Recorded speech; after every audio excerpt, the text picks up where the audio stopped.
بسم اللہ الرحمن الرحیم۔ موسم۔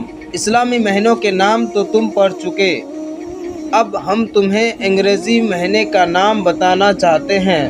لو سنو، انگریزی مہینوں کے نام یہ ہے: جنوری، فروری، مارچ، اپریل، مئی، جون، جولائی، اگست، ستمبر، اکتوبر، نومبر، دسمبر۔ جس طرح اسلامی سال محرم سے شروع ہوتا ہے اور ذی الحجہ پر ختم ہو جاتا ہے، یوں ہی انگریزی سال جنوری سے شروع ہو کر دسمبر پر پورا ہو جاتا ہے۔ اسلامی سال کی طرح انگریزی سال میں بھی 12 مہینے ہوتے ہیں، لیکن مہینے کے دنوں کی تعداد برابر نہیں۔ کوئی مہینے 30 دن کا ہوتا ہے اور بعض مہینے 31 دن کے ہوتے ہیں۔ چنانچہ جنوری، مارچ، مئی، جولائی، اگست، اکتوبر، دسمبر 31 دن کے ہوتے ہیں اور اپریل، جون، ستمبر، نومبر 30 دن کے ہوتے ہیں، اور رہا فروری تو وہ زیادہ تر 28 دن کا ہوتا ہے اور کبھی 29 دن کا بھی ہوتا ہے۔ ہمارے ملک میں سال کے اندر 3 موسم آتے ہیں: پہلا موسم جاڑے کا، دوسرا گرمی کا، تیسرا برسات کا۔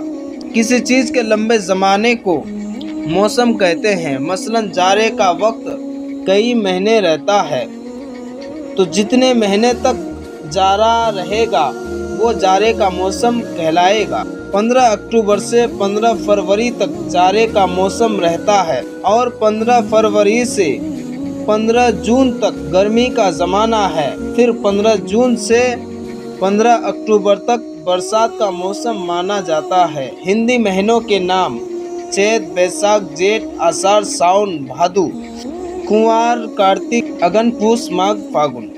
ہندی سال چیت سے شروع ہو کر پھاگن پر ختم ہو جاتا ہے۔ کارتک کے مہینے میں جو، مٹر، گیہوں، چنا وغیرہ بویا جاتا ہے۔ آشاڑھ میں دھان، مکئی، کودو، تیل، باجرہ اور ارہر وغیرہ بوئی ہوتی ہے۔ سوالات: سوال نمبر 1: کس مہینے سے ہندی سال شروع ہوتا ہے؟ سوال نمبر 2: برسات کا موسم کتنے دنوں تک مانا گیا ہے؟ سوال نمبر 3: انگریزی سال میں کون کون سے مہینے 31 دن کے ہوتے ہیں؟ یہ سارے سوالوں کا جواب آپ کامنٹ کر کے ضرور بتائیں۔ ہمارے اس چینل کو سبسکرائب کر کے بیل آئیکن کو ضرور دبائیں تاکہ اسی طرح ویڈیو سب سے پہلے آپ تک پہنچ سکے۔